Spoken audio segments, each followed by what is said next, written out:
Olá, sou o professor Geisel Pires Carvalho, professor de História, e esse é o nosso canal Educa Mais Serrano. Estamos retornando às nossas atividades depois de um período de recesso de final de ano, de férias, enfim, mas estamos retornando para as gravações das nossas videoaulas. No nosso encontro de hoje, nós abordaremos o Iluminismo. E lembrando que esse conteúdo ele já está gravado na nossa plataforma, já está no nosso canal, e nesse dia de hoje o que nós faremos é uma pequena revisão, para que os alunos então, se foram promovidos do 8º ano para o 9º, possa rever novamente esse assunto, certo? Mas não esqueça de deixar o seu like no canal, se inscrever e ativar os sininhos das notificações, certo?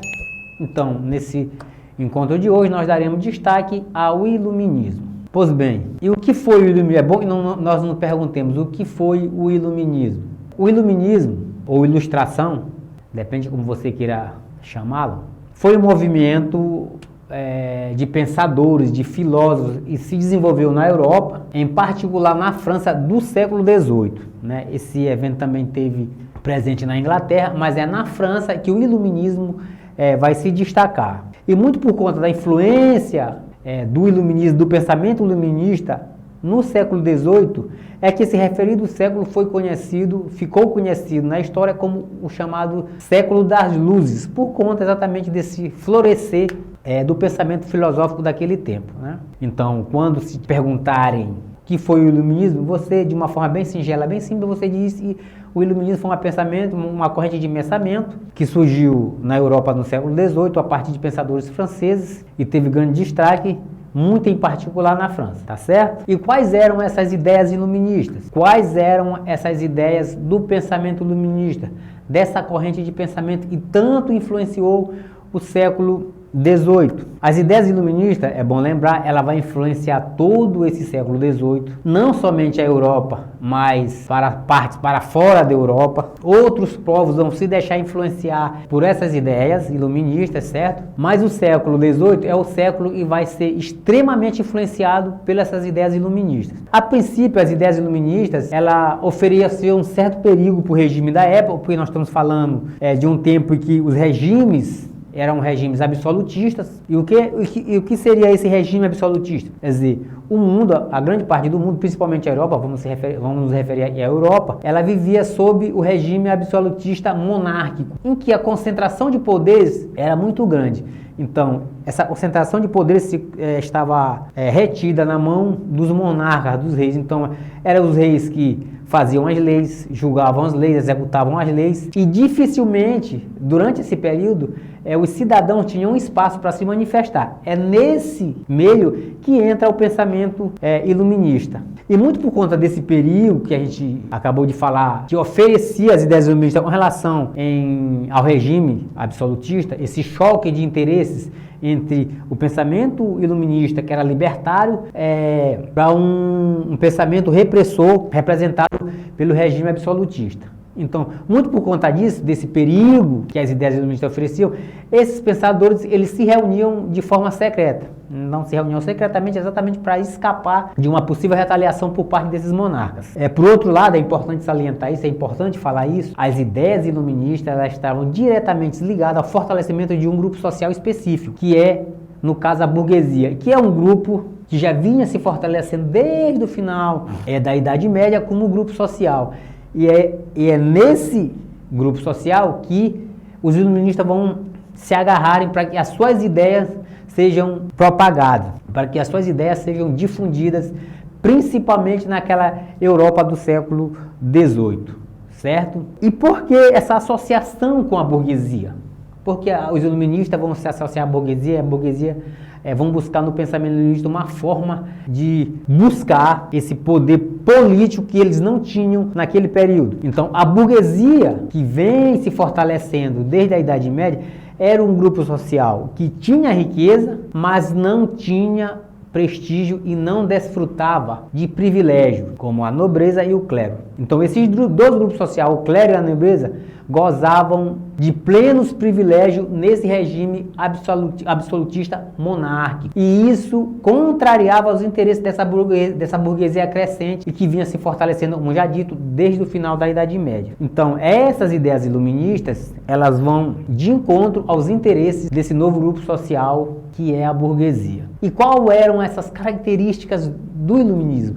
Quais as principais características do pensamento iluminista, do movimento iluminista? Primeiro, o pensamento iluminista era contra o absolutismo, ou seja, pregavam essa liberdade. Vamos lembrar que, num regime absolutista, essa ideia de liberdade, ela não é vista com bons olhos, ela é vista de forma bastante perigosa, como já dito. Mas os iluministas, os pensadores iluministas, eram contra esse absolutismo. Eles acreditavam que a concentração desses poderes não poderiam estar concentrados apenas na mão de uma pessoa, no caso o monarca, né? E que os cidadãos precisariam de mais liberdade para se expressar, para se manifestar, coisa que não era permitida nesse período. Então, essa era uma característica, ser contra esse regime absolutista. Uma outra característica bem marcante nas ideias iluministas, os iluministas eram contra os privilégios do clero e da nobreza. E que privilégios eram esses? É que o clero e a nobreza não pagavam nenhum tipo de imposto. E nesse aspecto é que os iluministas pregavam a questão da igualdade, ou seja, tanto o clero quanto a nobreza pagassem imposto, assim como os outros cidadãos pagavam. Então, essa ideia de ser contra o privilégio do clero e da nobreza se enquadrava no aspecto da igualdade, que vai acabar fazendo parte do lema da Revolução Francesa, e vai se dar também nesse período, nesse século XVIII, que é a igualdade, liberdade e fraternidade, certo? Então, esse lema está muito ligado ao pensamento iluminista. Outra característica importante no pensamento iluminista é que eles defendiam a razão como uma forma de explicar a natureza das coisas em contraposição à explicação religiosa.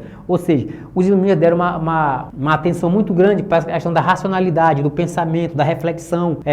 Uma vez que a Europa vive num período em que a influência da igreja sobre o pensamento é muito grande. A influência da igreja sobre todos os aspectos da vida europeia é muito grande. Então, os iluministas vão se contrapor à igreja, ao pensamento da igreja, né, defendendo a ideia de que a razão deveria ser difundida e usada de uma forma, numa dimensão muito maior para explicar a natureza dos eventos, a natureza das coisas, certo? Outra característica importante do iluminismo é a defesa da liberdade de expressão, de pensamento, coisa que era impensável no absolutismo. Ou seja, ter essa liberdade de se expressar, essa liberdade de pensar, essa liberdade de se manifestar, apesar de ser uma característica marcante do iluminismo, não era bem vista dentro do regime vigente naquela época do século XVIII na Europa, certo? Então essas eram características desse pensamento iluminista, desse movimento iluminista que se desenvolveu na Europa no século XVIII a partir da França.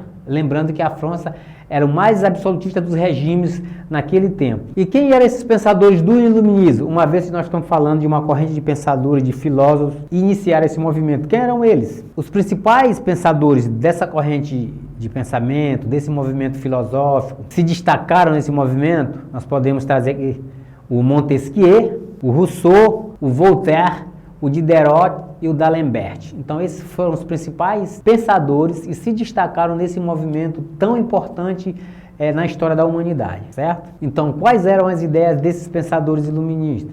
Diderot, que viveu de 1713 a 1784, e D'Alembert, que viveu de 1717 a 1776, eles foram os coordenadores da enciclopédia. E o que foi essa enciclopédia? Foi um esforço de reunir todo o conhecimento produzido até então numa única obra, num único livro. E para isso, D'Alembert e Diderot convidaram advogados, juristas, médicos, filósofos, os detentores do mais diversos campos do conhecimento para participar da produção da enciclopédia. Uma obra que durou 20 anos para ser produzida.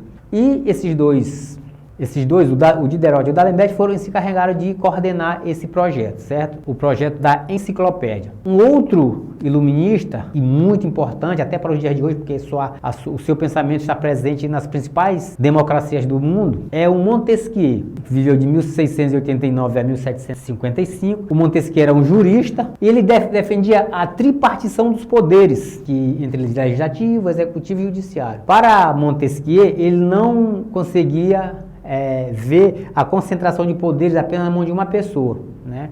Então, para ele, apesar dele não ser contra a monarquia, mas ele defendia que uma monarquia deveria estar dividida, né, entre esses três poderes. Então, ele defendia a tripartição dos poderes, né? Obviamente que, uma vez que Montesquieu defende contra a concentração de poderes e defende a tripartição dos poderes, ele vai contra os interesses da monarquia absolutista, né? Vai contra esse interesse da monarquia absolutista. Então, as ideias de Montesquieu fincaram as bases da teoria dos três poderes que nós conhecemos até hoje. A grande maioria das democracias do mundo, elas usam nas suas constituições a teoria dos três poderes. Por exemplo, o Brasil é uma república federativa e está pautada, né, nos três poderes. Nós temos o poder legislativo, o poder judiciário e o poder executivo. Para exemplificar de uma forma bem simples, por exemplo, uma cidade como Serrano, do Maranhão, onde nós estamos. O poder legislativo é representado pelos vereadores, o poder executivo é representado por um prefeito ou prefeita, que no caso de Serrano é uma prefeita, e o poder judiciário é representado por um juiz, que no caso de Serrano ainda não tem um juiz na cidade, mas é representado por um juiz de Curupu, da cidade de Curupu, onde se trata da justiça comum, do juiz eleitoral de Bacuri, onde se trata da justiça eleitoral, mas está pautada nessa tripartição dos poderes e foi defendida lá no século XVIII por Montesquieu, né? Então a importância é muito grande do pensamento de Montesquieu, porque esse seu pensamento vigora na maioria dos países do mundo, certo? Então, para ele, os poderes deveriam ser autônomos. Um poder não poderia interferir na competência do outro poder. É o que acontece hoje na maioria dessas democracias, né? Os poderes, eles se equilibram entre si, né? Há uma autonomia, né? Diferentemente de um regime absolutista. Um outro pensador importante desse movimento é o Jean-Jacques Rousseau. O Rousseau, ele é suíço de nascimento, né? Viveu de 1712 a 1778, mas em 1742 ele muda para a França, mas ele é suíço de raça. E ele, diferentemente dos outros pensadores, ele era um republicano. Ele era contra o regime, a monarquia, e defendia a república, defendia o sufrágio universal, ou seja, o voto universal. Era contra a propriedade privada. Ele era um teórico da educação e defendia a teoria do contrato social. Contrato este entre governo e sociedade. Ou seja, o que era esse contrato social? Para Rousseau, o mandatário ele deveria governar de acordo com a vontade e o interesse da grande maioria da população. Esse era o contrato. Caso ele não atendesse às necessidades mais básicas dessa sociedade, ele seria destituído do poder. Ou seja, isso se daria por meio desse voto universal, do sufrágio universal que defendia o Rousseau, certo? Então, o Rousseau era um republicano, era contra a monarquia e era um exímio defensor do sufrágio universal, ou seja, do voto universal, onde era a sociedade, né, quem dava o poder para um determinado governante, né, isso por meio do voto. Caso esse governante não atendesse às necessidades desse povo, esse povo o destituía do poder. E por fim, um outro teórico, um outro pensador do iluminismo foi Voltaire. Voltaire vivia de 1694 a 1778, criticava de forma veemente o clero, né, esses privilégios da igreja. Ele era contra o absolutismo, ou seja, ele era contra essa concentração de poder, de privilégio, desse absolutismo. Porém, ele não era contra a monarquia, ele não era contra o regime monárquico. Então, Voltaire era um monarquista. Porém, era contra a forma como essa monarquia governava, pois governava de forma absoluta. Então, ele era contra o absolutismo, mas não era contra a monarquia, né? E defendia de forma bastante enérgica essa liberdade da expressão. Essa liberdade de expressão, de pensamento, né? Então essa foi a marca do Voltaire, né? Entender que a sociedade deveria se manifestar por meio do seu pensamento. Felizmente, naquele período, um período em que reinava esse regime absolutista, essa liberdade de expressão, ela praticamente era nula. Tanto é que os pensadores iluministas teorizavam, mas de forma secreta, exatamente com medo de uma determinada retaliação por parte desses regimes absolutistas. E nós estamos falando da França, que de todas as nações europeias era aquela que tinha o regime absolutista mais rígido. Então, esses eram os pensadores iluministas. Essas eram as ideias desses pensadores iluministas, Já que nós estamos falando de influência que o pensamento iluminista teve na Europa e para além da Europa, e muitas das revoluções, dos acontecimentos que se deram a partir daquele século, foram muito por conta das ideias do pensamento iluminista. E entre essas revoluções que se deixaram influenciar pelo pensamento iluminista está a Revolução Americana. Então esse processo de independência dos Estados Unidos, ela teve influência diretamente por esse pensamento dos iluministas. A Revolução Francesa, que eclodiu em 1789, também é fruto muito do pensamento iluminista. A Inconfidência Mineira no Brasil, um evento que é marcado no nosso calendário, também tem influência do pensamento iluminista. As bases da Inconfidência Mineira estiveram pautadas nessa influência no pensamento desse movimento iluminista europeu, certo? E por fim, todo o processo de independência da América Espanhola, eles países vizinhos do Brasil, Argentina, Peru, Paraguai, Bolívia, Venezuela, Colômbia, todos esses países que nós conhecemos como América Espanhola, todos esses países tiveram diretamente ligados seus processos de independência ao pensamento iluminista, à influência do pensamento iluminista. Então, como dito, o nosso encontro de hoje era apenas uma revisão do que nós já temos lá no canal, certo? Falar desse pensamento de grande importância para a história da humanidade, que se desenvolveu a partir da Europa e que influenciou as mais diversas partes do mundo ocidental, certo? Nós estamos falando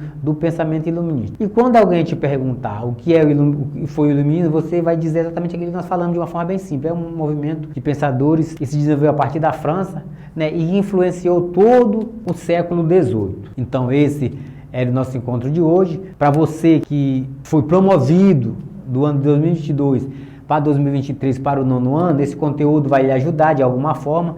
Lembrando, isso aqui esse conteúdo de hoje é uma revisão, mas a aula está gravada lá no nosso canal, né? Vai lá, né, na playlist de história, procura a aula que você deseja e dê uma consultada, tá certo? Então, mas não esqueça de deixar o seu like, se inscrever no nosso canal e ativar o sininho das notificações, tá certo? Muito obrigado e até o nosso próximo encontro.